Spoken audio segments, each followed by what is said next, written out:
Good morning student. चलो, NEET के update जो नीट का जो एग्ज़ाम है उसके जो है डेट अपडेट के बारे में मतलब कि मैंने कुछ दिन पहले जो है मैंने वीडियो डाला और उसमें कंडीशन था कि जैसे आपकी एग्ज़ामिनेशंस डिले हो रही है तो एग्ज़ामिनेशंस एक्सपेक्टेड डेट बहुत सारे आ रहे हैं। तो एक्सपेक्टेड डेट आ रहे हैं तो इसका मतलब है कि बच्चे लोग कन्फ्यूजन में आ रहा है। इसका मतलब है कि सारे के सारे बच्चे कन्फ्यूजियस है कि मतलब अब एग्ज़ाम का डेट क्या होगा। जैसे विद इन अ लॉकडाउन मतलब कि जब 14 अप्रैल तक आपकी एग्ज़ाम की डेट एक्सपेक्टेड हुआ तो मतलब कि 14 अप्रैल के बाद तो कंडीशन क्या था कि उसमें सबको हुआ कि कहीं ना कहीं 14 अप्रैल के बाद जो है सारे के सारे माजरा सही हो जाएंगे। बट ऐसा कंडीशन कभी नहीं हुआ। मतलब कि फिर से आपकी क्या हो गई, लॉकडाउन जो है चेंज हो गई, मतलब कि 3 मई तक स्टार्ट हो गई। तो अब सिनेरियो है कि एग्ज़ाम का पैटर्न, एग्ज़ाम जो है एग्ज़ाम के लिए जो है डेट क्या होना चाहिए, एक्सपेक्टेड डेट। तो कुछ दिन पहले जो है लगभग 4-5 दिन पहले एसआरडी मिनिस्टर जो थे रमेश मतलब कि रमेश पोखरियाल, ठीक है ना। उनका कहना था कि भाई जब आपका सिस्टम सब चलता, मतलब कि सारे के सारे चीज़ें जो चलता 14 अप्रैल के बाद सारे चीज़ सही हो जाते तो बिल्कुल आपके एग्ज़ाम जो है 3 मई को होता। लेकिन ये सिचुएशन बहुत ही ख़राब है। और अब जो कंडीशन है कि जैसे ही आपकी एग्ज़ाम की बात आती है तो भाई सबसे पहले तो बात आता है कि बच्चे की सेफ्टी कैसे हो। सबसे प्रायोरिटी है, उन्होंने कहा है कि first priority goes to the safety of the student, कि बच्चे कैसे सेफ रहेंगे। मतलब कि ये यदि नहीं हो तो बच्चे कहीं ना कहीं, यदि बस ट्रेन सब चीज़ चलता रहे तो कम्युनिटी ट्रांसफ़र मतलब कि इन्फेक्शन की चांसेस जो है, इन्फेक्शन के चांसेस बहुत ही बढ़ जाएंगे। तो उस सिचुएशन में आप हैंड ओवर नहीं कर सकते। और छोटी सी एग्ज़ाम नहीं, ये बहुत बड़ी एग्ज़ाम है। यही नहीं कि जो एक सिनेरियो है आपका एग्ज़ाम का, कि पहले तो हुआ करता है कि जेई मेन की एग्ज़ाम होती है, उसके बाद जो है ये एग्ज़ाम के बाद आपकी एग्ज़ाम होती है नीट वाली। दोनों एग्ज़ाम जो एनटीए कंडक्ट कर रही है। तो अब ऐसा कोई बड़ी सी सिस्टम नहीं है जो इस एग्ज़ाम को गवर्न कर ले साइमल्टेनियसली, मतलब एक के बाद एक, जस्ट ऐसा नहीं होगा। मतलब तो आपका एग्ज़ाम कहीं ना कहीं गवर्न करेगी तो कम से कम हम जानते और आप लोग सब जानते कि भाई एग्ज़ाम जो है मतलब कि जेई मेंस और अपनी जो है एनटी मतलब नीट वाली एग्ज़ाम, ये दोनों के दोनों एग्ज़ाम की डेट मतलब कि 1 मंथ तकरीबन जो है डिले होता है। इस दोनों के बीच में फासला होती है। तो अब कंडीशन क्या है कि ये फासला होगी जब कभी भी आपकी जैसे ही जेई मेंस की एग्ज़ाम होगी, उससे लगभग 1 महीने के अंदर जो है वो एग्ज़ाम होती थी। अब का सिनेरियो है कि अब इतना डिले नहीं होगा क्योंकि वो एग्ज़ाम होने को है और जस्ट बाद जो है आपकी ये एग्ज़ाम होगी। तो कुछ न कुछ 1 महीने तो नहीं, तकरीबन 10 से 15 दिन तो लग जाएंगे उसके रीअरेंजमेंट के लिए। तो जितने चीज़ें हो रहा है तो ये सब के सब पैनिक होने वाली सवाल है। बट आपको पैनिक नहीं होना है, आपको पढ़ना है अभी। देखिए, मान लीजिए कि आपकी एग्ज़ाम 3 मई को होता तो कंडीशन क्या था कि आपके लिए ये 10-5 दिन काफ़ी थे, मतलब कि इसमें जो करना था करते। लेकिन अब तो रीबूस्टअप होना पड़ेगा आपको। मतलब कि ये कंडीशन क्या है कि जैसे ही आप बात करोगे कि हमारी एग्ज़ाम कब हो, तो ये एक्सपेक्टेशन है बहुत सारे लोग। और एनटीए वाले ने, एचआरडी मिनिस्टर खुद रमेश पोखरियाल जी ये कहे हैं कि भाई जब 14 तारीख को आपकी लॉकडाउन खोलने वाली थी तो 3 मई जो है फिक्स था। लेकिन अब उसको एक्सटेंड करके 3 मई कर दिया। तो मे भी पॉसिबिलिटी है कि आपकी एग्ज़ाम बिल्कुल 100% जो है आगे बढ़ेगी। ठीक है। तो ये कहा नहीं जा सकता है कि उसमें भी 10 दिन 20 दिन जो है रीअरेंजमेंट करने में बहुत सारे चीज़ जो है, बहुत सारे स्टेट लॉकडाउन सिचुएशन में रहेंगे। बहुत सारे जगह पे आपकी बसेस ट्रेन कोई ट्रांसपोर्टेशन नहीं चलेगा। तो भाई उसको अरेंज करने में आपको बहुत सारा टाइम एक्सपेंड होंगे। तो टाइम जो लगेगा उस कंडीशन में आपकी एग्ज़ाम बिल्कुल ऑब्वियस सी बात है कि डिले होगा। और ये exam must probable last week of June या July, last week of July. ठीक है ना। तो वहाँ तक जा सकती है। तो सबसे बड़ी बात है कि भाई आप किस तरह से अभी के सिनेरियो जो चल रही है, तो बच्चे में एक और सी सस्पेंस क्रिएट हो गई कि भाई आप जो है नीट 2020 का प्रिपरेशन करें या नीट 2021 का प्रिपरेशन करें। सबसे बड़ा पंगा तो ये हो गया कि जैसे ही आपकी लॉकडाउन जो है इतने दिन तक बने रहेंगे, तो मैं प्रोबेबल जो है ये जो है जुलाई एंड हो गई तो अगस्त आ गई। आपका जितने भी मतलब कि सारे के सारे चीज़ जो नीट वाले अपने जो है सारा जितने सिस्टम है, मतलब कि जितनी चीज़ें होना है, कहने का मतलब क्या है कि ये जितने भी रिक्रूटमेंट की बात करेंगे, जितने भी एडमिशन शेड्यूल की बातें करेंगे, तो एडमिशन शेड्यूल बात वही लिखा है एडमिशन शेड्यूल, मतलब कि उन्होंने साफ साफ लिखा कि एडमिशन शेड्यूल में जो है आपके जुलाई एंड तक जा सकता है। तो क्या कंडीशन है एडमिशन, कहने का मतलब है कि वही एग्ज़ाम से लेकर के एडमिशन तक, काउंसलिंग, सारे के सारे चीज़ें। तो अब क्या कंडीशन है कि बच्चे क्या करें इसमें। अब ये बहुत बड़ी उलझन आ गई है कि भाई आपका जो है एग्ज़ाम मतलब कि 2020 को देने वाले हो या 2021 को देने वाले हो, बहुत बड़ी सस्पेंस आ गई है। तो इस सस्पेंस को रखते हुए आपको अब क्या माजरा तो बच्चे में आ गया है कि भाई अब क्या करें, 2020 नीट 2020 करें या नीट 2021 करें। बच्चे कन्फ्यूजस है, मतलब कि कहा नहीं जा सकता है कि क्या करे बच्चे। यदि आप यहाँ पे नीट 2020 का प्रिपरेशन करते हैं तो ये टिल अगस्त चले जाएंगे आपके सारे चीज़ हैं। और अगस्त के बाद फिर से आप जो है रिज्वाइन होते हैं कहीं ना कहीं कोचिंग इंस्टीट्यूशंस अगस्त में ही खुलेगी सारे के सारे, ठीक है। तो अगस्त में खुली तो भैया आप अगस्त तो डिले हो गया, समझ में आ रहा है ना। तो डिले हो गया, ये कहने का मतलब है कि आप 2021 के लिए भी एप्लीकेबल नहीं हुई, ये 2022 चला गया, समझ रहे हो ना। इतने बड़े तो एग्ज़ाम आपकी बिल्कुल पोस्टपोन नहीं होगी, एग्ज़ाम आपकी पोस्टपोन नहीं होने को है, क्योंकि भाई बहुत बड़ा डिफरेंसेस है, मतलब कि एक सेमेस्टर आपकी चली जाएगी।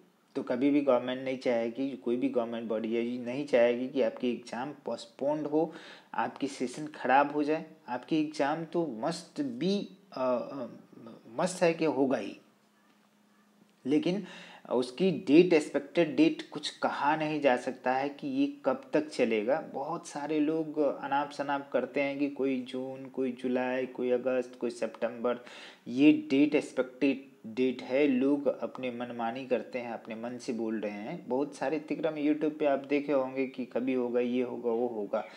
तो ये सब के सब बिल्कुल, मैंने सारे के सारे न्यूज़ जो एनटीए वाले ने पब्लिश करा, सारे खंगाल के मैंने देख लिया, सब जगह पे यही बातें थी। मुझे तो एक्सपेक्टेड था कि मे बी जो है लॉकडाउन, मेरी एक्सपेक्टेशन थी कि 3 मई को होने को है, लेकिन बिल्कुल नहीं। अब जो बच्चे, बहुत सारे बच्चे का जो है मेरे इनबॉक्स में जो है वहाँ पे आए कि भाई सर आप बताओ कि एक्सपेक्टेड डेट क्या है नीट का। तो मैंने अमूमन बोल दिया या भी एक वीडियो दे दिया, लेकिन ये एकदम बिल्कुल गलत था। और जो अभी के सिनेरियो है ये एकदम बिल्कुल करेक्ट है। मैंने जितने भी एनडीए के द्वारा जो है जो भी पेपर में दिए हुए चीज़ें हैं अच्छी अच्छी पेपर में, तो वहाँ पे जो ऑथराइज चीज़ें हैं, देखो आप कहीं भी सर्च करो तो एनडीए के वेबसाइट पे जाना, तो वहाँ से जो आपको रिसेंट अपडेट न्यूज़ मिलती है उसको आप देखो। अनाप शनाप जो जो भी यूट्यूब पे डाले हुए लोग हैं, सब बकवास है, ठीक है। तो उसको देखना ही नहीं है। देखने के मतलब है कि आप में कहीं ना कहीं कन्फ्यूजन आएगा। अब रहा सवाल कि आप करो क्या, कि अब जो 3 महीने हैं, अप्रैल छोड़ो, मई, जून, जुलाई, मतलब 3 महीने तकरीबन है, तो इसमें करना क्या है। अब पैनिक मत हो, आपकी एग्ज़ाम होगी। यदि जो बच्चे बढ़िया हैं, जो प्रिपरेशन बढ़िया से कर लिए हैं, तो उसके लिए तो है ही। लेकिन कंडीशन क्या है कि जो बच्चे थोड़ा सा पिछड़ रहे थे, मान लो कि किसी उनके टेस्ट में जो है 300, 350, 400 ऐसे करके नंबर, किसी का 200 नंबर आ रहे हैं, तो मतलब कि वो इम्प्रूवमेंट कर सकते हैं। तो 200 वाले तो इस साल के लिए छोड़ ही दें। मतलब कि जितने 350, 400 के आस क्रॉस कर रहे हैं बच्चे, तो बच्चे थोड़ा सा, अब उनको क्या है कि जो भी पीछे छूटा हुआ चीज़ें था उसको क्या कर सकते हैं, मतलब कि फिर से रिवीजन के थ्रू, क्वेश्चन के थ्रू आप थ्रू आउट एनसीईआरटी रीड करना, ये बातें मैं कर दिया। तो थोड़ा सा स्ट्रेटजी आप क्या करना है, फॉलो करना है, तो स्ट्रेटजी के बारे में मैं बता रहा हूँ। पहले भी मैंने उस वीडियो में बोला, तो डेट के लिए उतना एक्सपेक्टेड नहीं, मतलब कि एक एक्सपेक्टेशन था कि मई में हो जाए, लेकिन नहीं, ऐसा नहीं होने का है। मतलब कि ये आपकी एग्ज़ाम लास्ट ऑफ जुलाई जाएगा और आपकी एडमिशन काउंसलिंग बहुत सारा चीज़ होते होते आपकी सितंबर पकड़ लेगी, ठीक है ना। अगस्त सितंबर वो सारे के सारे, तो समझ में आ रहा है ना। जो बच्चे मतलब कि गोल के समीप था, वो बच्चे क्या करेंगे कि वहाँ पे उनको जो है मतलब कि नहीं मिल पाया, तो फिर अगले साल भी अगले सेशन भी ख़त्म हो जाएंगे उनके लिए। तो जो बच्चे कंसिस्टेंटली थोड़े से स्लो डाउन हैं, जिनकी अभी मार्क्स वगैरह बढ़िया नहीं आ रहे हैं, प्रिपरेशन नहीं लग रहा है कि हमें बढ़िया नहीं हो रहा है, तो अभी आपको स्टार्टअप करने हैं शुरू से, मतलब कि फॉर द 2021। अभी इधर के लिए नहीं, आप 2020 के बारे में नहीं सोचना, बिल्कुल नहीं, नहीं तो टाइम आपके वेस्ट होंगे। तो टाइम वेस्ट नहीं करना है। करना क्या है कि आपको सीधे तरीके से जो है अभी जुड़ जाना है। तो उसमें करना क्या है कि 3-4 चीज़ें मैं यहाँ पे बताऊँगा आपको। 3-4 चीज़ों में क्या है बाबू, कि एक तो चीज़ें हैं कि आप उस चीज़ों को अंदर रखो, कि जैसे बात करो कि मतलब कि आपको क्या क्या करनी है, मतलब कि किस किस चीज़ों को लेना है। तो उसमें सबसे पहले तो आपको मैंने बताया कि जो रूटीन है इसको थोड़ा छोटा करो, ठीक है। जो रूटीन है,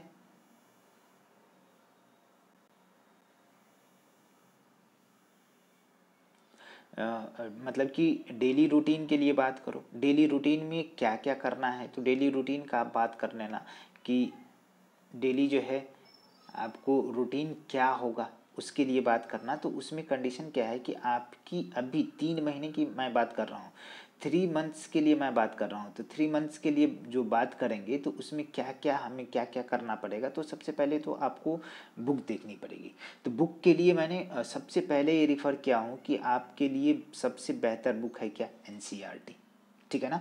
तो इसकी क्या क्या होना चाहिए, सब सब्जेक्ट होना चाहिए। आपकी बायोलॉजी भी होना चाहिए, आपकी केमिस्ट्री भी होना चाहिए, आपकी फिजिक्स भी होना चाहिए, ठीक है। लेकिन कंडीशन क्या है कि इसमें तीनों के तीनों चीज़ों की बात करते हैं, तो तीनों चीज़ों में प्रायोरिटी जैसे ही बात करें कि कितनी कितनी ड्यूरेशन होना चाहिए, कितने देर की आपका जो है मतलब कि स्टडी टाइम होना चाहिए। तो तकरीबन जो है आपकी 14 to 16 आवर्स की जो है, 14 to 16 आवर्स की क्या होना चाहिए, आपका डेली रूटीन होना चाहिए। बिल्कुल एकदम संजीदे से, बिल्कुल आपको जो है ये काम करना है। आप यदि ऐसा नहीं करते तो बिल्कुल आप पीछे रहोगे, ठीक है।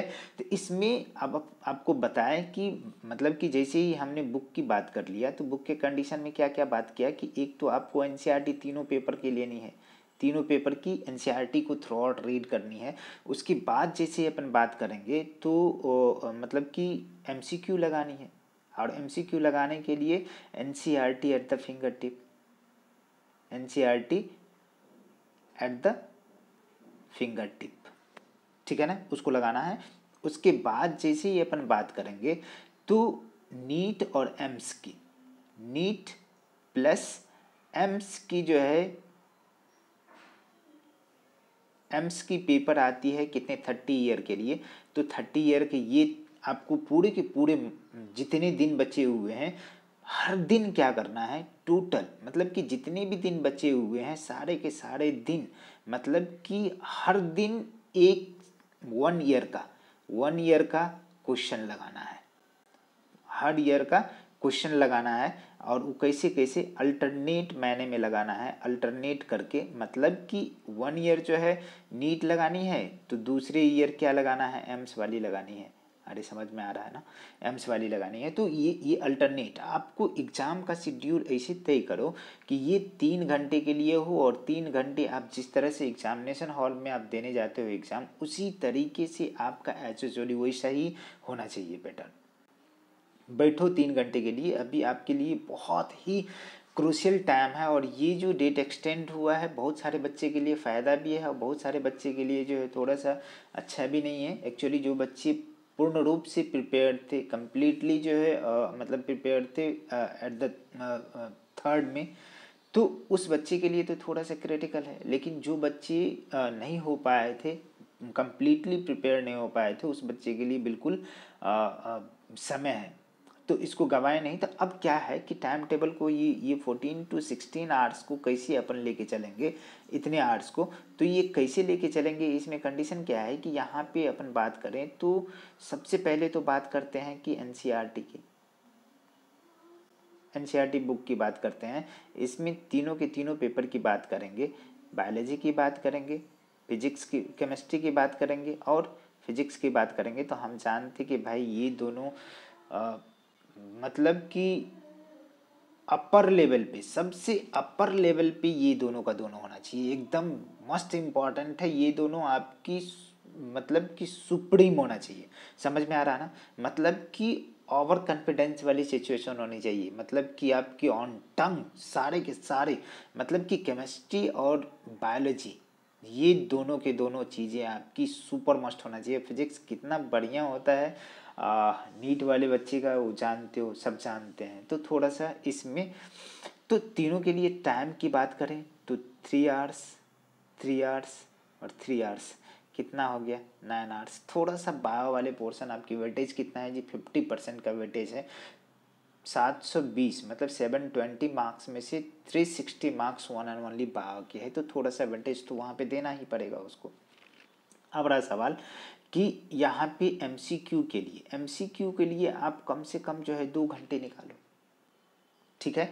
और तीसरी चीज़ें जो आपको मैंने बताया कि जो जो जो 1 ईयर के क्वेश्चन के लिए अल्टरनेट ईयर में एम्स और नीट को लगाना है, तो इसके लिए 3 घंटे, 3 आवर्स, तो कितने हो गए 12 आवर्स टू 14 आवर्स, ठीक है ना। 1-2 घंटे जो भी आप इधर उधर कर सकते करिए, ठीक है ना, लेकिन इतने देर के लिए बिल्कुल जो है आप बने रहिए, बिल्कुल आपकी एग्ज़ाम बहुत ही बेहतर जाएगा। और ये 3 महीने आपके लिए बहुत ही क्रूशियल है और इसको करिए, ठीक है ना। और इधर उधर की न्यूज़ कोई भी बातें हैं सब फेक है, सब बकवास है, वो नहीं करना है। आपकी एकदम बिल्कुल कंसंट्रेशन ऐसा ही रहना चाहिए। और अभी जो है पैनिक ना हो, बिल्कुल लॉकडाउन की सिचुएशन में आप घर बैठे हैं, ये तो बहुत अच्छी बातें हैं। और दूसरी बात क्या है कि आपकी एग्ज़ाम का प्रिपरेशन भी उतनी अच्छे ढंग से एकदम कॉन्शियस मैनर में होना चाहिए, ठीक है ना।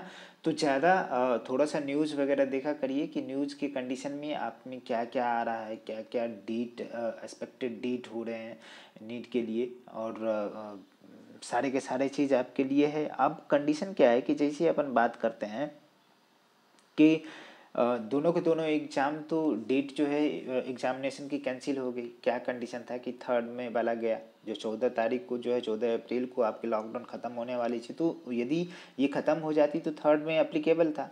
मतलब एचआरडी मिनिस्टर साहब ने यही बात करी है। फिर जो है आपकी एक्सटेंड कर दी गई 3 मई तक कर दी गई, क्या कि आपका जो है लॉकडाउन है। तो उसके उसके हिसाब से जो सिनेरियो देखा जाए तो आपको ट्रांसपोर्टेशन ईजिली उतनी जल्दी अवेलेबल नहीं होगा। तो अब ये सब अवेलेबल नहीं है, तो इसका मतलब है कि आपको वो सारी चीज़ें नहीं प्रोवाइड की जाएगी जो एक दूसरे से दूसरे जगह जाओ, क्योंकि ये कम्युनिकेबल है, आप जानते हैं इसके बारे में। तो बिल्कुल सही ढंग से करिए, राइट स्ट्रेटजी पे चलिए, एकदम बिल्कुल हर चीज़ों को एकदम बारीकी से देखना है। आपकी डेट ऑफ एग्जामिनेशन की अपडेट होती रहती है, तो एनटीए के वेबसाइट से ही देखना है, इधर उधर नहीं। जो मैंने बताया 3-4 पॉइंट, 5 पॉइंट जो जो आपकी आपकी जो है मतलब कि एग्जामिनेशंस के पॉइंट ऑफ व्यू से बात करी जाए, तो सारे के सारे चीज़ जो है एकदम बिल्कुल परफेक्ट है। यदि आप पैनिक होंगे तो आपकी एग्ज़ाम शेड्यूल, एग्ज़ाम सब खत्म हो जाएगा। तो थोड़ा सा सीरियस होइए और पढ़ना स्टार्ट करिए। बीच बीच में हम ऐसे मिलते रहेंगे और आपको स्पेशल बातें मैं बताता हूँ कि आप ये 3 महीने के अंदर जो भी बच्चे हैं, सारे के सारे बच्चे जो है मेरी फ्री ऑफ कॉस्ट जो है बायोलॉजी क्लासेस, मैं Atul Kumar Allen biology classes से, तो आप बिल्कुल फ्री ऑफ कॉस्ट हमारे चैनल से जुड़ सकते हैं। Allen biology classes YouTube channel से जुड़ सकते हैं और फ्री ऑफ कॉस्ट आप जितने भी हैं ऑनलाइन क्लासेस भी कुछ दिन के बाद स्टार्ट होने वाला है, ये वीडियो आप फ्री ऑफ कॉस्ट दे सकते हैं आप। कोई कोई प्रॉब्लम होती है तो मुझे इनबॉक्स में जा कर के आप मैसेज करो, ईमेल करो, ठीक है ना, कमेंट्स करो, लाइक करो, शेयर करो, ये तो है ही, लेकिन जितने बच्चे के पास ये इन्फॉर्मेशन जाती है वो आपके लिए, आपके फ्रेंड के लिए, आपके सर्किल के लिए बेहतर है। कहीं कोई अफवाह फेक न्यूज़ पे मत जाएं, बिल्कुल ऑथेंटिक न्यूज़ पे जाएं। जो एनटीए की वेबसाइट आपको देगी उसी न्यूज़ को आप फॉलो करें। ठीक है, बेस्ट ऑफ लक, फिर मिलते हैं।